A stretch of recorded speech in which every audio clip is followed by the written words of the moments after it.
بسم الله الرحمن الرحیم. سلام محصلین عزیز. ویدیو امروزی مضمون ویرولوژی طبی ما در مورد ژنتیک ویروس و پاتوژنز امراض ویروسی می باشد. بهتر است که اول یک تعریف از ژنتیکس داشته باشیم. خود ژنتیک یک بخش از علم بیولوژی است که وراثت و ژن‌های موجود در یک ارگانیسم یا در یک موجود مورد مطالعه قرار میده. یعنی این علم مطالعه میکنه که ژن ها از نظر ساختمان چی رقم است یا به اصطلاح تسلسل ژن ها چی رقم است، همون یک موجود چطور ریپلیکیشن میکنه یا چطور همانندسازی یا تکثیر میشه، چطور اینا ترانسکرایب میشه، مسنجر آرنیشان چطور ساخته میشه، چطور مسنجر آرنی توسط ریبوزوم و پروتئین تعبیر میشه و از طرف دیگه تمام تغییراتی که در ژن های یک موجود زنده ایجاد میشه و تغییرات مورد مطالعه قرار میده. و واضح است که ما و شما ژنتیک ویروس ها را میخوانیم، بنان در اینجا همو وراثت و ژن های ویروس مورد مطالعه قرار میده که هم از نظر ساختمان یک ژن مورد مطالعه قرار میده، همی که چطور یک به اصطلاح اسید هسته‌ای یک ویروس چطور رپلیکیت میشه، چطور ترانسکرایب میشه، چطور بالاخره ترانسلیت یا تعبیر میشه توسط ریبوزوم و کدام تغییراتی که در سطح یک اسید هسته‌ای در یک ویروس ایجاد میشه هم از اینا را مورد مطالعه قرار بده. اگرچه مورد ما شما قبلا هم گفتیم که ژنوم ویروس ها میتونه به شکل دی ان ای یا آر ان ای باشه، یعنی به یکی از اشکال دی ان ای یا آر ان ای می باشه. همزمان یک ویروس هر دو دی ان ای و آر ان ای را نمی داشته باشه و از طرف دیگه مثل که شما در اینجا در شما میبینین آر ان ای شان ممکن به شکل سرکولر باشه، ممکن به شکل لینیر باشه، ممکن آر ان ای شان سینگل استرند یا دابل استرند باشه و این شکل دی ان ای شان ممکن سرکولر باشه، ممکن لینیر باشه و از طرف دیگه ممکن از نظر به اصطلاح ساختارشان به شکل حلقوی باشه یا هم به شکل خطی باشه. بعض خصوصیات مشترک در تمام ویروس ها از نظر ژنتیکی وجود داره. یکی تمام ویروس ها به خاطر تکثیرشان یا به خاطر تکثرشان ژنومشان باید به داخل حجره میزبان داخل شود. حتی بعض موارد ممکن بعد از داخل شدن اسید هسته‌ای ویروس به داخل حجره میزبان ممکن بعض تغییرات در حجره میزبان هم ایجاد بکنه، ولی حتمی نیست که در تمام ویروس ها باید این مورد رخ بده. دومی که تمام ویروس ها به خاطر از اینکه ویروس های جدید به وجود بیارن اینا باید داخل حجره شون و با کمک همون دستگاه هایی که در حجره میزبان وجود دارن میتونن که اسید هسته‌ای خود تکثیر بکنن، پروتئین های خود با کمک ریبوزوم از اونا بسازن و ویروس های جدید یا ذرات ویروسی جدید اینا تولید بکنن. در اکثر موارد ویروس هایی که اسید هسته‌ای شان یا ژنومشان دی ان ای هستن اینا در هسته تکثیر میشن یا تکثر میکنن یا کاپی میشن و ویروس هایی که ژنومشان یا اسید هسته‌ای شان آر ان ای است اینا اسید هسته‌ای شان در سایتوپلازم کاپی میشن. مورد دیگه که در تمام ویروس ها یکسان است است که در تمام ویروس ها مسنجر آر ان ای شان به کمک ریبوزومی که در سایتوپلازم حجره میزبان هستند به پروتئین تعبیر میشن. خب میوتیشن چی است؟ این هم یک بخش از ژنتیک است و واضح است که در کیس ویروس ها میوتیشن بسیار یک موضوع مهم است. میوتیشن در حقیقت همون تغییرات ژنتیکی است و این میتونه که ما شما در دو سطح مطالعه بکنیم. اولی که تغییرات تغییرات در سطح اسید هسته‌ای در یک ویروس. ممکن یک ویروس بعض بیزهایش تغییر بکنه، به اصطلاح ممکن بیزش تعویض شوه یا یک بیز دیلیت شوه یا یک بیز انزرت شوه. این تغییرات میوتیشن در سطح یک ویروس ممکن واقع شوه و یا هم ممکن تغییرات در سطح ویروس از اثر آلوده شدن یک حجره میزبان توسط دو ویروس مختلف به صورت همزمان واقع شود که در اوج واضح است که مکس شدن اسید هسته‌ای ممکن رخ بده که هم یک نوع میوتیشن است. ولی ما شما اول میوتیشن در سطح یک ذره ویروسی یا یک پارتیکل ویروسی مورد مطالعه قرار میدیم که در اوج در خود بیزهای نیتروژنی تغییرات وارد میشه. خب این میوتیشن به کدام اشکال می باشه؟ میتونه به شکل بیز سابستیتویشن یا تعویض یک بیز باشه. یعنی ممکن یک بیز تعویض شوه و در جاش بیز دیگه بیاد، مثلا به جای ادنین مثلا سایتوزین میاد، این رو میگن بیز سابستیتویشن.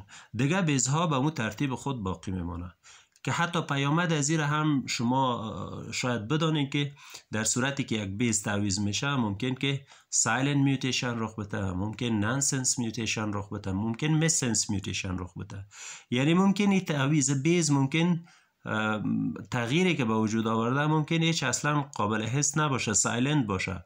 یعنی او پروتین هایی که تعبیر میشه زمانی که مسنجر آرنه ساخته میشه در او پروتین هیچ گونه تغییری احساس نشه. چرا؟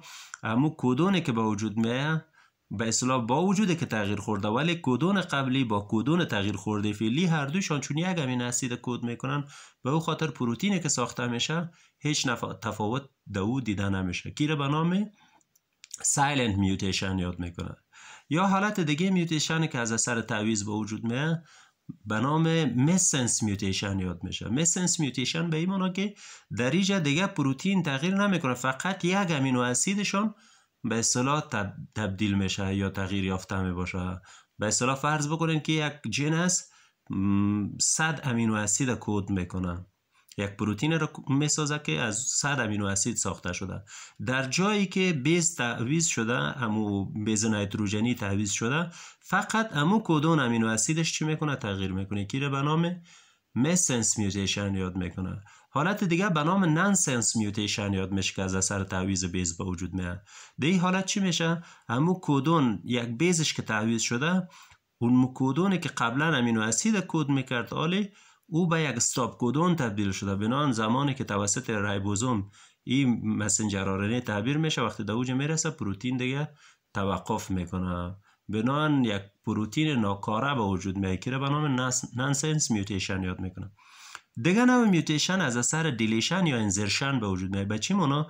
به این معنا که یک بیز نیتروژنی در تسلسل ژن ها در یک قسمتش داخل میشه، یا هم ممکن در دیلیشن از موج حذف شود. واسه وقتی حذف شد کدونا ترتیبش به هم میخوره که به نام فریم شیفت میوتیشن هم یاد میکنه. بنابراین در اینجا کلا پروتینی که ساخته میشه متفاوت میباشه و یک تغییر فاحش میتونه در همون پروتین به وجود بیاره. خب حالا بحثی است که آیا میوتیشن به نفع است یا به ضرر ما و شما. بعضی موارد ممکن میوتیشن به فایده ما باشه، بعضی وقت ممکن است به نقص ما باشه. به طور مثال یکی که میوتیشن ممکن باعث تفاوت در انتیجن یک ویروس شود. بنابراین تفاوت در انتیجن ویروس به این معنی است که اگر یک شخص قبلا معافیت در مقابل یک ویروس داشته، ممکن حال دیگه اون معافیت قبلیش در مقابل ویروسی که از نظر انتیجنیک تغییر یافته هست هیچ کدام تاثیر نداشته باشه، یا حتی واکسین ممکن بیکار شود، یا ممکن بعضی سوش‌هایی به وجود بیاید که از نظر مقاومت در مقابل دوا مقاوم باشن. یعنی میوتیشن ممکن باعث مقاومت یک ارگانیسم در مقابل دوا هم شود، یا ممکن وریانت های اتنویتد یا ضعیف شده به وجود بیاید. بعضی موارد در اثر میوتیشن یک ویروسی که بسیار شدیداً پاتوژن است به ضعیف شده یا به کمتر پاتوژن یا کاملا غیر پاتوژن تبدیل میشه که به نفع است. و بعضی موارد حتی هیچ سنسیتیو میوتنت ها به وجود میاد، یعنی بعضی میوتنت هایی به وجود میاد که در مقابل حرارت حساس میباشه. مثلا ویروسی که در واکسن انفلوئنزا استفاده شده، اینا در حرارت پایین خوب میتونن تکثیر شون به داخل حجره، اما در حرارت بلند باز اینا چی هستن؟ رستریکتیو هستن یا به اصطلاح حساس هستن و نمیتونن که تکثر بکنن. خب حالا میایم سر از این گپ میزنیم که در صورتی که اگر دو ویروس به صورت همزمان، دو ویروس متفاوت یک حجره را آلوده بسازه، ممکن چی پیامدها در اینجا از نظر میوتیشن وجود داشته باشه. یک حالتش به نام ریکامبینیشن یاد میشه. ریکامبینیشن چی است؟ بعض موارد وقتی به اصطلاح ویروس امو اسید هستوی خود تکثیر میکنه یا کاپی میکنه، ممکن یک قسمت یا قطعات گفتنش خوب نیست، ممکن جنهای از ویروس دیگر همراه خود به اصطلاح میکس بکنه. به این معنی است که وقتی تکرار میگم دی ان ای از اینا زمانی که کاپی میشه، ممکن یک جن از ویروس دیگر هم در زمان کاپی شدن در داخل دی ان ای خود به اصطلاح جا بته و به شکل مدغم شده باقی بمانه که به نام ریکامبینیشن یا ترکیب مجدد یاد میکنه.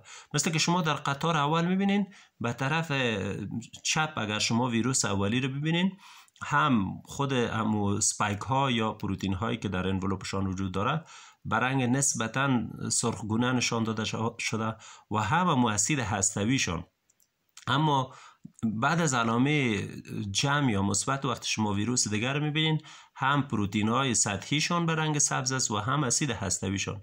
ولی بعد از علامه مساوی شما ببینین که در اینجا همو اسید هستوی به شکل میکس است، یعنی چی که هم ترکیب خط به اصطلاح سبز و همو سرخگونه رو داره. به این معنی است که یک تعداد از ژن های یک ویروس همراه با ژن های ویروس دیگه مدغم میشه که به نام ریکامبینیشن یاد میکنه و این زمان امکان پذیر است که دو ویروس متفاوت به صورت همزمان یک حجره میزبان مساب ساخته باشه. و واضح است که بعد از علامه مساوی شما ببینید که در سطح حجره هم همون پروتئین ها یا اسپایک ها را به رنگ سرخ نشان دادن و هم به رنگ سبز. به این معنی که این ویروسی که نو تشکیل شده این دیگه از نظر تیپ حجره میزبان میتونه حجرات متفاوت تر یا حجرات بیشتر آلوده بسازن.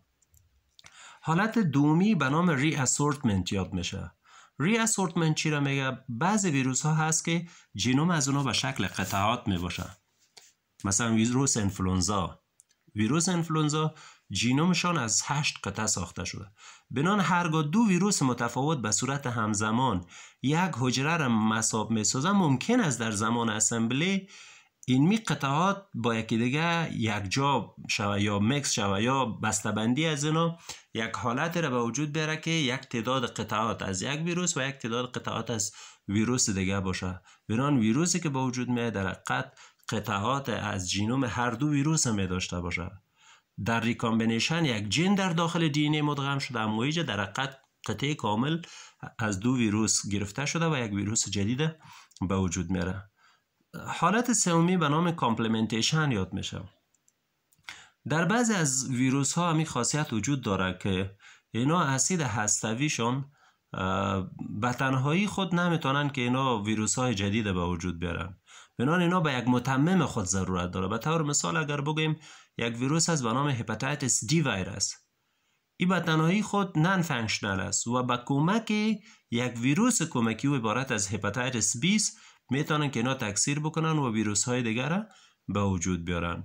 بنابراین این ویروس هایی که به تنهایی خود نمیتونن تکثیر شون یا ویروس های جدید رو به وجود بیارن و کمک به یک ویروس دومی داره، این به نام کامپلمنتیشن یاد میکنه. بنابراین این ویروسی که به تنهایی انقسام کرده نمیتونه تا زمان قدرت تکثیر نداره تا زمانی که به اصطلاح همون ویروس دومی هم همین حجره را آلوده نساخته باشه. حالت آخری به نام فنوتایپیک میکسینگ است. فنوتایپیک میکسینگ اصلا فنوتایپ همو خصوصیات ظاهری رو میگه و ژنوتایپ به اصطلاح همو خصوصیاتی که اکثرا مربوط به ژن میشه دیگه. خب فنوتایپیک میکسینگ چی است؟ ببینید شما دو ویروس نشان داده شده، ویروس A و ویروس B. ویروس A کلا هم پروتئینا و هم اسید هسته‌ای به رنگ سرخ نشان داده شده و ویروس B به رنگ سبز نشان داده شده. اما بعد از علامه مساوی شما ببینید که ویروسی که به وجود آمده اسید هسته‌ای به رنگ سرخ است ولی همون پروتئین‌های سطحیش به رنگ سبز است. به چی معنا؟ به این معنا که در اینجا همون میکس شدن به اساس مشخصات ظاهری شده، ولی بعد شما ببینید که علامه تیر زده شده، پس همون ویروس به اصطلاح پروژینی 2 که نوشته است عیناً مثل ویروس A. چرا؟ به خاطر که اینا از نظر ژنتیکی کدام تغییر در اینا وارد نشده، فقط پروتئین های سطحی خود از یک ویروس دیگر گرفته که واضح در اون نسل وجود داره، اما در نسل های بعدی پس و پروتئین ها از بین میره. به دلیل چی؟ به دلیل که ژن از اونها وجود نداره دیگر، دوباره و پروتئین در داخل حجره اینا تولید کردن نمیتونه، بنان پس به اون نسل قبلی خود اینا برمیگردن. خب مورد دیگری که ما شما در اینجا بحث میکنیم یکیست که ناگفته نمونه که از ویروس ها در قسمت ژن تراپی و ریکامبینانت واکسین خیلی استفاده میشه. مثل که شما در ردیف اول ریکامبینیشن خواندین، بعض موارد به صورت عمدی کسایی که واکسین تولید میکنن چی میکنن؟ یک ژن خود میگیرن در داخل دی ان ای مدغم میسازه که این هم ریکامبینیشن است. هدف از اونها چی است؟ هدفشون به اصطلاح همون ژن است که اصلا کد کننده یک پروتئین آنتیژنیک است. بران با کمک همون وکتور همین ژن خود چی میکنن؟ بیان میکنن و او پروتئینش من حیث واکسین استفاده میکنن. یا بعض موارد در ژن تراپی همون ژن در داخل دی ان ای یا آر ان ای از او ویروس جابجا میکنن و با کمک از او ویروس در حقیقت همین ژن سالم انتقال میتن به همو حجره هدف که در حقیقت در اوج جن چی داره؟ مشکل داره. اینا نیر انتقال میتن تا با جن همو مشکل دار یا جن که آسیب دیده یا جن که غیر نرمال است با او تعویض بکنه و این جن نرمال در جای از او انتقال بده که به نام جن تراپی یاد میشه. بنابراین از ژنتیک در قسمت ساختن واکسن و در جن تراپی هم استفاده میشه. موضوع دیگری که ما شما روش بحث میکنیم او پاتوژنز است. پاتوژنز انتانات ویروسی است. واضح است که در کیس ویروس ها اساس همو پاتوژنسیتی عوامل ویروسی را سیکل تکثریشان در داخل حجره میزبان تشکیل میده. یعنی که وقتی یک ویروس حجره میزبان آلوده میسازه، این می سیکل تکثری که به داخل از او رخ میده در حقیقت اساس همو پاتوژنز یا پروسه تولید مرض در ویروس تشکیل میده. اصلا پاتوژنز اصطلاح را باید تعریف بکنیم که پاتوژنز چی است. پاتوژنز تمام پروسه ها یا مکانیزم به وجود آمدن یک مرض بعد از آلوده شدن به نام پاتوژنز یاد میکنه. خب بعض موارد وقتی یک ویروس حجره میزبان آلوده میسازه ممکن در او تغییراتی که به وجود میاره این تغییرات ممکن ناچیز باشه، اصلا محسوس نباشه، یا بعض موارد ممکن این تغییرات در حد حجره باشه یا سایتوپاتولوژی باشه، تغییر در خود حجره را به وجود بیاره، و یا حتی بعض موارد ممکن حجره نرمال به یک حجره سرطانی هم میتونه که تبدیل بکنه. خب میایم سر از این که منبع خود ویروس چی است یا به اصطلاح ویروس از کجا میتونه باعث انفکشن شوه. دو منبع داره، یک منبع داخلی است که به نام اندوژنس یاد میشه و دیگه منبع خارجی یا اگزوژنس است. بعض ویروس ها هست که اینا ممکن است منبع داخلی داشته باشه، یعنی در داخل وجود ما انسان ها به شکل مخفی وجود داشته باشه و هر زمان هم که شرایطشان مساعد میشه اینا باعث تولید انتان شوند. به طور مثال هرپس سیمپلکس ویروس که باعث تبخال میشن، اینا در گانگلیون ها مخفی میشن و هر زمانی که انسان به اصطلاح استرس میگیره، میترسه یا تب میکنه ممکن است که دوباره فعال شود. یا چیکن پاکس به این شکل سایتومگالو ویروس.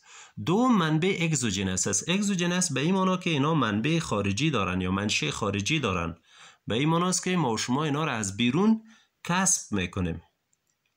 مثالای از این ویروس ها زیاد است. مثلا هپاتیتس ویروس ها مثل هپاتیتس A، هپاتیتس B، هپاتیتس C، HIV، اینا ویروس ها هستند که اکثرا از بیرون کسب میشن و انسان ها توسط از اینا چی میشن؟ آلوده میشن. خب میایم سر پاتوژنز ویروس ها. در کل پاتوژنز ویروس ها را ما در دو سطح آوردیم. یکی پاتوژنزشان در سطح حجره است و یکی پاتوژنزشان در سطح وجود خود مریض است. در سطح حجره وقتی یک ویروس حجره را مصاب میسازه ممکن در او یک سلسله تغییرات به وجود بیاره، ممکن باعث یک سلسله پیامدها شود. کی پیامدها شامل کدام موارد میشه روی از ما و شما بحث میکنیم. اول ممکن باعث سل لایزیس شود، یعنی به این معنی که ممکن همون حجره را که آلوده ساخته کاملا باعث تخریب یا باعث مرگ از همون حجره شود. دوم ممکن باعث مالتی نیوکلیتد سلز شود، یا ممکن حجرات را به وجود بیاره که چندین هستوی باشه. به این معنی که در اینجا همون حجره را که مصاب ساخته، چون در سطح از اونا بعضی پروتین های ویروسی که به نام فیوژن پروتین ها یاد میشه، چون در اوج وجود می داشته باشه باعث ادغام حجرات با هم دیگر میشه. واضح است که وقتی حجرات با هم مدغم شدن اینجا یک حجره دو هستوی یا چندین هستوی را به وجود میاره. مثل که در تصویر شما میبینید در یکی از اینا را همون تیر که به طرف پایین نشان داده حجره دو هستوی را، این از اثر سل فیوژن صورت گرفته، یعنی دو حجره آلوده، دو حجره به اصطلاح میزبان با همدیگر چی شدن؟ مدغم شدن.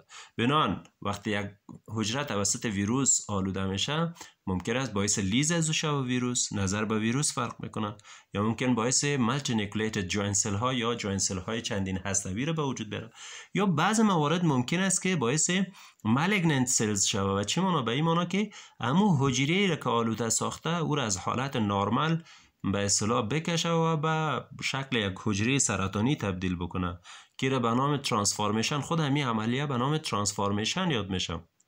واضح است که اوج تغییرات ژنتیکی در اونا ایجاد میشه که در حقیقت حجره به شکل غیر قابل کنترل اینا چی میکنن؟ تکثیر میشن، رشد میکنن که این حالت به نام سرطان هم یاد میکنیم. بنابراین بعضی موارد ممکن است که ویروس ها وقتی حجره را آلوده میسازه، حجره نرمال به یک حجره سرطانی تبدیل بکنه. تمام این تغییرات، چی سل لایز است، چی مالتی نیوکلیتد سل است، چی مالیگننت سلز است، اینا همشان به اصطلاح تغییرات سایتوپاتیک هستند. تغییرات سایتوپاتیک چی رو میگه؟ تمام تغییرات که چی از نظر وظیفه‌ای باشه، چی از نظر شکلی باشه در یک حجره به نام سایتوپاتیک افکت یاد میکنه. بعضی موارد ممکن است یک حجره توسط ویروس وقتی آلوده میشه باعث یک سلسله تغییرات شود که خیلی مشخص نباشه. به چی معنی؟ ممکن است که به اصطلاح اسید هسته‌ای ویروس به داخل حجره میزبان مدغم شود ولی هیچ گونه تغییری در اون حجره دیده نشه. خب در این شما میبینید که علاوه به این که ترانسفورمیشن آورده، علاوه به این که لایز آورده، سل فیوژن آورده، اینجا یک چیز دیگر به نام پرزیستنت انفکشن آورده. بعضی موارد وقتی ویروس حجره میزبان آلوده میسازه به صورت بسیار طولانی مدت ممکن که در داخل از او باقی بمانه و آهسته آهسته بدون از او که حجره آلوده را تخریب بکنه به اصطلاح چی شون؟ از اونا ویروس آزاد شود. یا بعضی موارد ممکن لاتنت انفکشن به وجود بره یا انتان مخفی به وجود بره. به این معنی که ویروس در داخل حجره میزبان مخفی شده، فعلا غیر فعال است، یا به اصطلاح بگوییم که اینا جنهایشان بیان نمیشه، ولی هر زمانی که اینا از حالت لاتنت یا اخفا خارج شوه ممکن است که حتی به حجره هر نوع صدمه را که در اون 3 صدماتی که در بالا ذکر شده ممکن است وارد شوه، ممکن باعث لایز شوه، ممکن مالتی نیوکلیتد سل ها را به وجود بیاره یا حتی ممکن حجره را از حالت نرمالش بکشن. خب دیگه پاتوژنز به سطح مریض است، به سطح یک وجود است که در اینجا چی مراحل شامل میشه؟ بیشتر هم گفتیم پاتوژنز در حقیقت تمام پروسه های از داخل شدن یک عامل انتانی به وجود میزبان گرفته تا به وجود آمدن مرض، تمام از اینا رو به نام پاتوژنز میگه یا تمام مراحل شامل پاتوژنز میشه. خب پاتوژنز در وجود میزبان شامل کدام مراحل میشه؟ در وجود یک شخص مصاب میتونه چند مرحله رو داشته باشه. اول ترانسمیشن و انتریز. اول ویروس به وجود یک شخص باید انتقال بکنه و داخل وجودش شود. بعد از اون رپلیکیشن است یا تکثر از مو ویروس است. بعد دیسمینیشن یا انتشارشان است. بعد عکس العمل معافیتی در مقابل ویروس است. واضحه است که بعد از اینکه انقسام میکنن اینا وجود میفهمه که یک عامل بیگانه است در مقابل از این عکس العمل میتم. به تعقیب از اونا بعض موارد ممکن است ویروس بتونه که نجات پیدا بکنه در صورتی که اگر سیستم معافیتی ضعیف می باشه یا درست نمیتونه که ویروس کنترل بکنه ممکن بقا بکنه، ولی در بعض موارد ممکن است که سیستم معافیتی در حقیقت عامل انتانی را از بین ببره. خب بیجا یک سلاید آورده شده در مورد انواع انفکشن. این هم شما ببینید به سطح وجود آورده شده. اول اکیوت انفکشن. اکیوت انفکشن انتانات هستند که اکثرا اینا دوره تفریخشان کوتاه هستند و به زودترین فرصت به اوج مرض میرسند. دیگر ریکارنت انفکشن است یا انتانات تعهد کننده است که در حقیقت مرض به شخص به وجود میاد، پس که به طرف بهبودی میره، علائم گم میشه، پس دوباره پیشرفت، پس علائم پیدا میشه که به نام ریکارنت انفکشن یاد میکنه. کرونیک انفکشن انتانات مزمن است که دوره تفریخشان معمولا طولانی تر می باشه و دوام مرض هم طولانی می باشه. سلو انفکشن است انتاناتی است که به اصطلاح بسیار به صورت آهستگی در نزد یک شخص ممکن است به وجود بیاید. لاتنت انفکشن یا انتان مخفی است که یک شخص مصاب به یک عامل انتانی می باشه ولی برای یک مدت زمان ممکن نظر به عامل انتانی فرق میکنه، برای ممکن هفته ها، ماه ها یا تا سال ها را ممکن است اعراض علائم نداشته باشه و هر زمانی که دوباره فعال میشه ممکن است اعراض علائم در نزد شخص ایجاد شود. خب اینجا به سطح وجود یک شخص یا به سطح وجود خود میزبان یا به سطح وجود یک شخص مریض تمام مراحلی که در یک انتان ویروسی شامل میشه کل از اونا به صورت مفصل آورده شده که هر کدام از اینا رو انشالله که ما شما مورد بحث قرار میدیم. اول به سطح وجود، مرحله اول بر تولید انتان داخل شدن ویروس به داخل وجود میزبان است. ای که از کدام راه داخل میشه پس آن در موردش بحث میکنیم که کدام راههای ورودی برای ویروس وجود داره. دوم بعد از او پرایمری رپلیکیشن است یا تکثر به شکل ابتدایی یا تکثر ابتدایی ویروس است. ممکن است از مورایی که داخل شده در امون قسمت یک تکثر ابتدایی داشته باشه. بعد از او دیسمینیشن است، ممکن است در انتانات سیستمیک بعد از این تکثر اینا انتشار پیدا بکنه به سایر ارگان ها و واضح است که سل تیشو تروپیسم است یا متمایلشان به طرف حجرات یا انساج خاص است. بعد از او عکس العمل وجود در مقابل از ایناست یا پاسخ معافیتی در مقابل ویروس است. بعد از او سکندری رپلیکیشن است یا تکثر ثانوی است که بعد از اینکه به مو انساج یا حجراتی که تمایل دارن یا به اوج انتشار پیدا کردن در اوج ممکن تکثر بکنن. بعد از او آسیبی که در سطح حجره یا در انساج به وجود میاره، آسیبی که در حجرات آلوده یا در انساج به وجود میاره مرحله بعدی است و مرحله نهایی ممکن دوامدار شدن یا بقای خود ویروس و همچنان ممکن است که یا حذف ویروس رخ بده. در بعضی موارد ممکن است سیستم معافیتی ضعیف باشه، ویروس بقا میکنه، ولی در بعضی موارد اگر سیستم معافیتی خوبتر فعال باشه یا توانایی از این داشته باشه که ویروس کنترل بکنه، واضح است که باعث حذف ویروس میشه. خب میایم اول در مورد مرحله اول بحث میکنیم، در مورد داخل شدن ویروس به وجود میزبان است. خب اینجا خیلی مهم است که بعضی ویروس ها در مقابل شرایط محیطی حساس هستند، اما بعضی ویروس ها در مقابل شرایط محیطی نسبتاً مقاومت دارند. معمولاً ویروس هایی که پشتدار هستند اینا در مقابل شرایط محیطی نسبتاً حساس هستند و اگر وقت بسیار طولانی در محیط میمانند ممکن باعث غیر فعال شدن از اینا شود. بنابراین اکثر ویروس ها از طریق خراشیدگی هایی که اگر در جلد می باشه یا از طریق نیش حشرات یا از طریق مقاربت جنسی، انتقال خون، خلاصه از طریق تماس نزدیک یا از طریق انشاقی اینا خوبتر میتونن انتقال بکنن. در حالی که ویروس هایی که بدون پوش هستن چون در مقابل شرایط محیطی مقاوم هستن زود تخریب نمیشن، ممکن است که به اصطلاح اگر برای مدت زمان طولانی تر هم در محیط میمونه کدام مشکله به اصطلاح نبینن یا تخریب نشن و بعد میتونن که حتی از طریق آب و مواد غذایی و همچنان از طریق جلد و از طریق نیش حشرات و دیگه هم اینا بتونن که انتقال بکنن. خب معمولترین راه های ورودی ویروس ها به داخل وجود انسان کدام راه هاست در اینجا آورده شده؟ یکی از این راه ها را جلد تشکیل میده. جلد خودش یک مانع بسیار مهم در مقابل عوامل انتانی است. یعنی اکثریت عوامل انتانی نمیتونن که از جلد نفوذ بکنن، جلد که سالم باشه. بنان به خاطر داخل شدن عوامل انتانی به شمول باکتری ها، فنگس ها، پارازیت ها و خود ویروس ها، اگر اینا از طریق جلد میخواین داخل شون، شرایطی که اینا رو میتونن داخل ببره یکیست که خود جلد تخریش داشته باشه یا جلد که آسیب دیده باشه. واضح است که همون لایه مقاوم یا لایه همون سطحی که در جلد وجود داره که او عبارت از استراتوم کورنیوم است و تخریب شده می باشه، بنان میتونه عوامل آنتونی براحتی داخل جلد شود. ولی اگر جلد سالم باشه، تخریش نداشته باشه، در اون صورت عوامل آنتونی اکثریتشان به شکل خود به خود نمیتونن عبور بکنن. بنان در همچون موارد ممکن است یک وسیله کمکی در انتقال از اینا به داخل اینا رو کمک بکنن. به طور مثال ممکن وسایل نکتیز باشه، وسایل آلوده باشه، نیش حشرات باشه، یا حتی در بعض ویروس ها مثل ویروس سگ دیوانه ممکن دندان گرفتن یا گزیدن خود سگ اینا رو در حقیقت به داخل جلد انتقال بده. یا وسایل جراحی، سوزن، کانول، همه اینا موارد هستند که یا وسایل هستند که در صورتی که اگر آلوده باشن توسط ویروس ها میتونن ویروس از طریق جلد به داخل انتقال بدن. مسیر دومی یا راه دومی ورود ویروس ها را رسپیراتوری ترکت تشکیل میده. کانال تنفسی است. واضح است که کانال تنفسی توسط مخاط پوشانیده شده و اوج هم یک سلسله فاکتورهای دفاعی وجود داره که در حقیقت در کنترل کردن یا در داخل رفتن ذرات ویروسی به داخل حجرات یا به انساج تحت مخاط اینا رو جلوگیری میکنن و اینا رو کشف میکنن یا حفظ میکنن.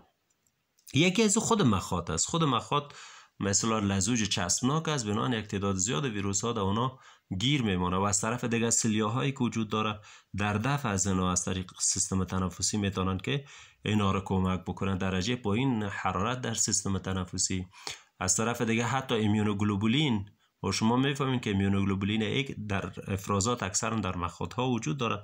بنا همه اینا فاکتورهایی هستند که در کنترل عوامل ویروسی در سیستم تنفسی نقش دارن. ولی یک تعداد ویروس ها میتونن که در سیستم تنفسی تکثر بکنن. مثلا زیاد شما میفهمید، مثلا انفلوئنزا ویروس است، کرونا ویروس که در امی اواخر شایع شده بود، اینا رو شما میفهمیم، ویروس سرخکان است، روبیلا، همه اینا از طریق سیستم تنفسی میتونن که انتقال بکنن.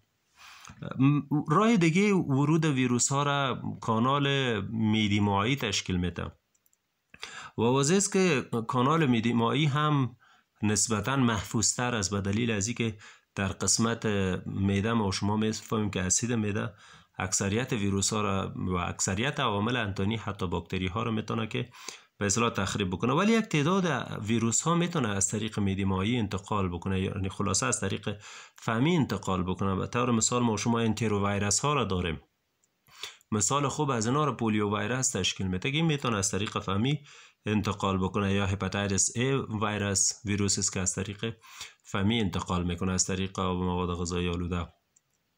دیگه جنیتو یورینری تراکت است یا کانال بولی تناسلی است که از این طریق هم یک تعداد ویروس ها میتونن انتقال بکنن. به طور مثال هرپس سیمپلکس ویروس 92 یا هپاتیتس بی ویروس از طریق مقاربت جنسی، ویروس اچ آی وی، اینا میتونن از طریق مقاربت جنسی هم انتقال بکنن. از طریق پلاسنتا یک تعداد ویروس ها هست که میتونن از طریق پلاسنتا عبور بکنن و در صورت آلوده بودن مادرها میتونه به جنین هم انتقال بکنه و اونا را آلوده بسازه. به طور مثال یک ویروس از به نام روبیلا ویروس میتونه از طریق پلاسنتا عبور بکنه، سایتومگالو ویروس میتونه از طریق پلاسنتا عبور بکنه، ویروس اچ آی وی میتونه از طریق پلاسنتا عبور بکنه. دیگه بلاد ترانسفیوژن است یا از طریق نقل دم است. واضح است که یک تعداد ویروس ها حتی از طریق خون یا محصولات خون مثل پلازما یا حجرات سفید خون اگر آلودگی وجود داشته باشه میتونن انتقال بکنن. مثال خوب از اینا رو ویروس اچ آی وی، هپاتیتس بی، هپاتیتس سی، یک تعداد زیاد ویروس ها هست که اینا از طریق خون میتونن که انتقال بکنن. حتی کانجکتیوا یا عمومنظمی چشم چون در محیط در تماس هست، یا ممکن است که محیط اگر آلوده می باشه ممکن است که ویروس در منظمی چشم تماس پیدا بکنه و باعث انتقال شود. بنانی راه های مختلف بود که ویروس میتونه از طریقش داخل وجود شخص شود و باعث مرض شود. خب مرحله دوم پرایمری رپلیکیشن است. پرایمری رپلیکیشن یا به اصطلاح همون تکثر ابتدایی ویروس است. بعضی ویروس ها یک خاصیت دارن که از مو راهی که داخل شدن در همون راه ورودی در همون قسمت میتونن یک تکثر ابتدایی خود به پیش ببرن.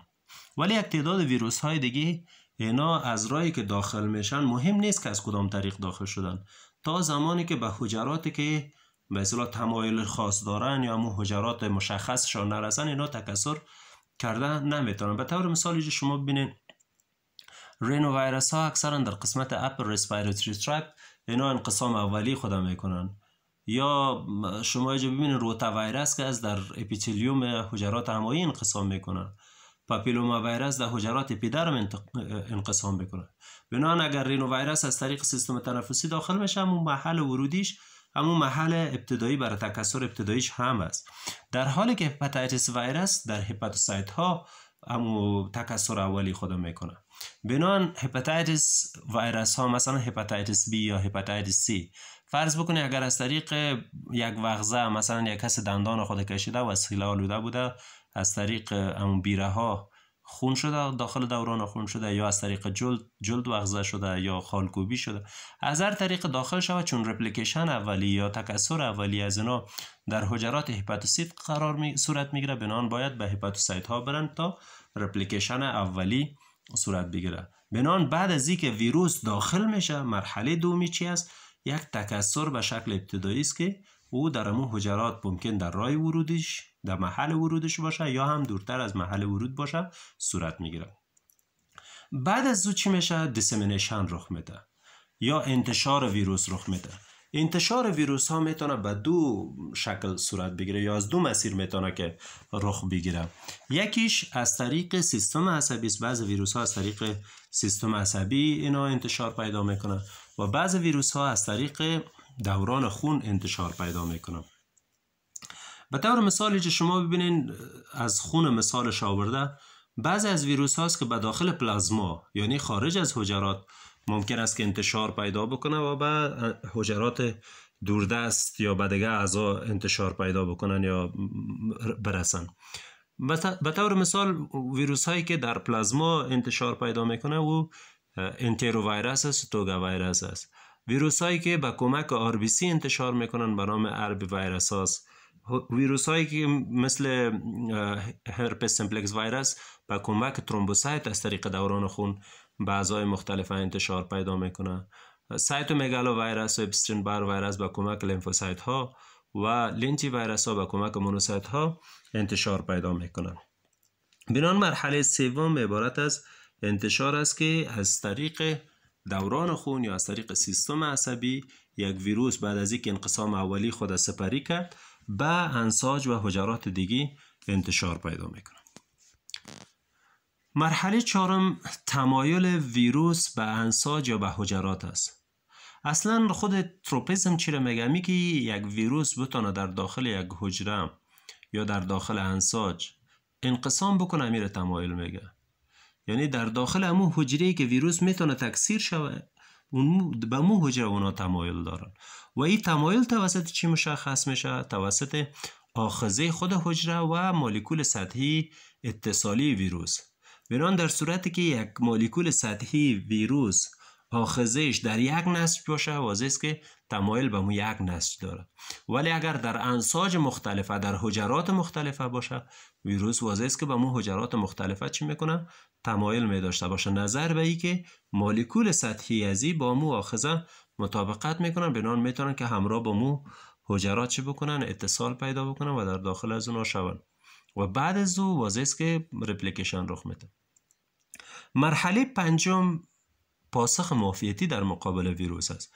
واضح است که هر عامل بیگانه‌ای که داخل وجود ما و شما میشه که ایمیونوژن باشه در مقابل از اون معافیت تولید میشه و این معافیت میتونه که به شکل خلطی باشه یا به شکل حجروی باشه. در صورتی که معافیت خلطی می باشه واضح است در مقابل از ویروس آنتی بادی ها تولید میشه و این آنتی بادی ها میتونن که به اصطلاح ویروس خنثی بسازن. اما اگر معافیت حجروی باشه واضح است که معافیت حجروی حجرات آلوده با ویروس از بین میبره. بنابراین در تمام ویروس ها وقتی داخل وجود میشن اینا در مقابلشان هم معافیت حجروی و هم معافیت خلطی که در حقیقت همو معافیت به کمک آنتی بادی است تولید میشه. حتی در بعض موارد ممکن است آنتی بادی های تولید شده در مقابل ویروس با بعض آنتیژن های خود وجود انسان هم عکس العمل بده که به نام اوتو ایمیون ریاکشن هم یاد میکنه. بعد از او چی هست؟ آره شما ببینید اول داخل شد به داخل وجود انسان، بعد یک رپلیکیشن یا تکثر ابتدایی خود یا اولی خود سپری کرد، بعد انتشار پیدا کرد از طریق دوران خون یا سیستم عصبی، بعد به مو انساجی که تمایل داره به اوج رسیدن و اونا را آلوده ساخت. در جریان اینی انتشار واضح است که اینا داخل دوران خون شدن دیگه. بنان یا وقتی داخل دوران خون شدن اونجا حجرات سفید خون وجود داره، عکس العمل معافیتی در مقابل از اینا تولید شد و بعد از او این ویروس وقتی به حجرات که تمایل داشتن رسیدن آره در اوج چی میشن؟ تکثر ثانوی رخ میده. تکثر ثانوی در کیس ویروس هایی که اینا میتونن سیر سیستمیک بکنن دیده میشه. به طور مثال شما ببینید اینجا مثال آورده شده به نام انترو ویروس. انترو ویروس ها رپلیکیشن اولی یا تکثر اولیشان در اپیتلیوم حجرات امعایی صورت میگیره، اما تکثر ثانوی از اینا در انساج لنفاوی در CNS یا حجرات به اصطلاح لنفاوی و سنترال نرو سیستم میتونه که اینا چی بکنن؟ انقسام بکنن. یا هرپس ویروس ها رو شما ببینید که در قسمت اوروفارینکس یا جینیتو یورینری ترکت اینا انقسام اولی خود میکنن. البته این هرپس سیمپلکس ویروس تایپ 1 و تایپ 2 فرق میکنن. خب هرپس سیمپلکس ویروس تایپ 1 معمولا در قسمت های اوروفارینکس و تایپ 2 معمولا در قسمت جینیتو یورینری ترکت اینا تکثر اولیه خود میکنن، ولی بعد از انتشار اینا میتونن که در حجرات لنفاوی و در CNS چی بکنن؟ تکثر بکنن. یا مثال سوم ویروس ربیز، ویروس سگ دیوانه که همگی در موردش معلومات دارن. اینا وقتی یک سگ دیوانه یا یک سگ آلوده انسان میگزه، ویروس در امو حجرات عضلی در نسج ارتباطی تلقی میکنه و در اوجه تکثر ابتدایی صورت میگیره، اما بعد از او از طریق عصب انتشار پیدا میکنه و به طرف CNS میره و تکثر دومی خود باز در قسمت CNS اینا چی میکنن؟ انجام میتن. مرحله هفتم چی است؟ مرحله هفتم آسیب یا تخریب حجرات و انساج است. خب ویروس ها اگرچه فرق میکنه، بعضی ویروس هاست ممکن که وقت انقسام ثانوی خودم میکنه ممکن است حجره رو تخریب نکنه یا به اصطلاح همون نسج خیلی آسیب شدید نده، ولی در کیس ویروس های ویرولان اینا چی میکنن؟ باعث آسیب و حتی تخریب حجرات و انساج میشه. این تخریب و آسیب حجرات به کدام میکانیزم ها میباشه؟ یکی از میکانیزم ها عبارت از نهی پروسه سنتز ماکرومولکول هاست. یعنی در همون حجره میزبان ماکرومولکول ها رو سنتزش چی میکنن؟ مختل میسازن یا مانعش میشن. وقتی مولکول ها ساخته نشه واسه که حجره از بین میره یا اون انساج همون نسج ببخشین آسیب میبینه. دوم لیزوزوم از اونا رو تخریب میکنه و لیزوزوم ها رو ما شما میفهمیم که مملو از انزایم است. وقتی تخریب شه واسه که انزایم ها میتونه قسمت همون حجره رو چی بکنن؟ تخریب بکنن. دیگه تغییرات در غشای سایتوپلازمیکشان است. بیشتر ما شما گفتیم که یک تعداد ویروس هایی که اینا انولوپ دار هستند وقتی آزاد میشن واضح است که قبل از آزاد شدن امو پروتین های سطحی ویروس در سطح غشای سایتوپلازمیک قرار میگیره که معمولا یکی از اونها رو به نام فوژن پروتین ها یاد میکنه. بعضی موارد اینی پروتین ها وقتی در غشای سایتوپلازمیک قرار میگیره باعث از این میشه که دو حجره رو با همدیگر مدغم بسازه و جاینت سل به وجود بیاره، یا به اصطلاح انکشاف یا به وجود آمدن اینکلوژن بادی که قبلا هم گفتیم که در حجره یک قسمت از حجره در اوج تجمع ذرات ویروسی صورت میگیره که ممکن در داخل حجره اینکلوژن بادی به وجود بیاد، یا ممکن باعث تغییرات یا انحراف در کروموزوم همو حجره آلوده شود که حتی میتونه باعث ازی شود که یک حجره را از حالت نرمال به طرف حجره خبیثه ببره. یعنی یک حجره ممکنه همو تکثر نرمال خود از دست بده و به شکل غیر قابل کنترل چی بکنن؟ اینا تکثر بکنن.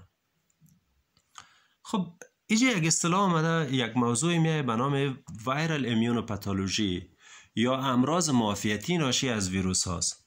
بعض موارد وقتی ویروس ها در وجود داخل میشه ممکن است که ایمیونوپاتولوژی را باعث شود که باز هم براتون میگم در حقیقت ایمیونوپاتولوژی همون امراض معافیتی است یا امراضی است که از اثر معافیت به وجود میاد. خب این چی بوده میتونه؟ بعض ویروس ها وقتی حجرات دفاعی ما شما را آلوده میسازه، به طور مثال ویروس HIV وقتی لمفوسایت های CD4 پوزیتیو آلوده میسازن، اینا در حقیقت وظیفه خود درست اجرا کردن نمیتونه، بنابراین یک اختلال در وظیفه همون حجره معافیتی به وجود میاره. یا حالت دوم، بعض وقت ویروس داخل میشه، آنتیبادی که در مقابل از این تولید شده از اثر تعامل یا عکس العمل آنتیجن با آنتیبادی یک مغلق ساخته میشه و اینی مغلق در بعض قسمت‌های از وجود خصوصا در قسمت بزل ممبران کلیه ترسب میکنه و ترسب از اینا باعث هزی میشه که عکس العمل معافیتی در او ساحه رخ بده و باعث آسیب در او انساج شود. یا بعض موارد فعال شدن عکس العمل معافیتی حجروی ممکن است باعث آسیب به حجره شود. به طور مثال وقتی یک ویروس در داخل وجود ما میشه، به داخل حجرات اینا میشن انقسام میکنن، واضح است که در سطح حجره بعضی مولکول های ویروسی پیشکش میشه که مربوط ایمیونولوژیست، انشاءالله شما در مبحث ایمیونولوژی رو به صورت مفصل میخوانین که حجرات دفاعی ما و شما اونا رو میشناسه. بس به طور مشخص اگر بگوییم یک نوع تی لمفوسایت داریم به نام سایتوتوکسیک تی لمفوسایت، وقتی مولکول شناسایی میکنن امو حجره آلوده رو کلا تخریب میکنه، به این معنی که تنها ویروس از بین نمیره بلکه امو حجره میزبان که توسط ویروس آلوده شده او هم از بین میره و تخریب میشه. حالت چهارم، بعض موارد باعث تنبیه تولید اوتو آنتیبادی ها میشه. یعنی بعضی موارد آنتیبادی هایی که در مقابل ویروس تولید شده نظر و شباهت آنتیژن ویروس با آنتیژن خود وجود شخص، بعضی موارد آنتیبادی هایی که در مقابل ویروس تولید شده این ممکن است که با آنتیژن های وجود میزبان عکس العمل بده و باعث ایجاد یک سلسله مشکلات شود که امراض اتومیون هم برش یاد میکنم. و یک مورد دیگه انفکشس مونونوکلیوز. بعضی موارد حتی ویروس ها ممکن است که حجرات دفاعی ما و شما را به شکل به اصطلاح غیر قابل کنترل تعداد از اونا را افزایش بده و باعث ازی شود که اون حجرات معافیتی در حقیقت تعدادشون فوق العاده زیاد شوند. خب مرحله آخر یک انتان در داخل وجود ممکن پرزیستنس و کلرنس باشه. این دو کلمه که شما میبینین این ضد یکی دیگه است. پرزیستنس به این معنی که بقای دوامدار یک ویروس در داخل وجود است و کلرنس حذف همون عامل انتانی است و هر دوی از اینا ارتباط میگیره به خود ظرفیت یا توانایی ویروس یا قدرت تولید مرض ویروس و قوه دفاعی وجود. یعنی اگر قوت دفاعی وجود غالب باشه واسه که ویروس مغلوب میشه، بنانی برطرف میشه و پاک میشه در آخر، یعنی از وجود حذف میشه. ولی در بعض موارد اگر ویروس نسبت به سیستم دفاعی ما و شما غالب تر باشه، در همچون موارد ممکن است که ویروس حذف نشه بلکه ویروس در وجود به شکل دوامدار باقی بمانه. حتی بعض موارد ممکن است که ویروس در داخل وجود در داخل حجرات باقی بمانه بدون از اینکه او حجره را تخریب بکنه، که را هم به نام پرزیستنس یاد میکنه، که در حقیقت میتونه به دو مکانیزم ارتباط بگیره. اولی که ویروس امو ظرفیت لایتیک خود یا ظرفیت تخریب حجره خود کنترل میکنه، یعنی در داخل حجره خود آرام میگیره و باعث ازی میشه که حجره نباید تخریب شود. و دومی که از سیستم معافیتی هم فرار میکنه، چرا اگر توسط سیستم معافیتی اینا تخریب شون یا تحت مراقبت از اونا قرار بگیره، خب بازی است که اینا از وجود برطرف میشن.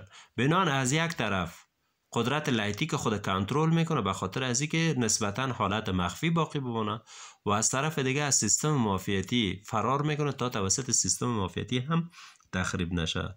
بنان پرزیستنس و کلیرنس تقریبا دو حالت مقابل یکی دیگه است. اگر سیستم دفاعی قوی باشه واضح است که باعث حذف ویروس میشه، ولی اگر ویروس در مقابل سیستم معافیتی نسبتا توانا باشه یا بتونه از اون مخفی شوه یا بتونه از اونها فرار بکنه، باز در اون صورت میتونن که ویروس بقا بکنه. خب این بود درس ما در مورد ژنتیک ویروس ها و پاتوژنز امراض ویروسی. تا درس بعد به خداوند یکتا و به همتا میسپارمتان. خدا حافظ همه.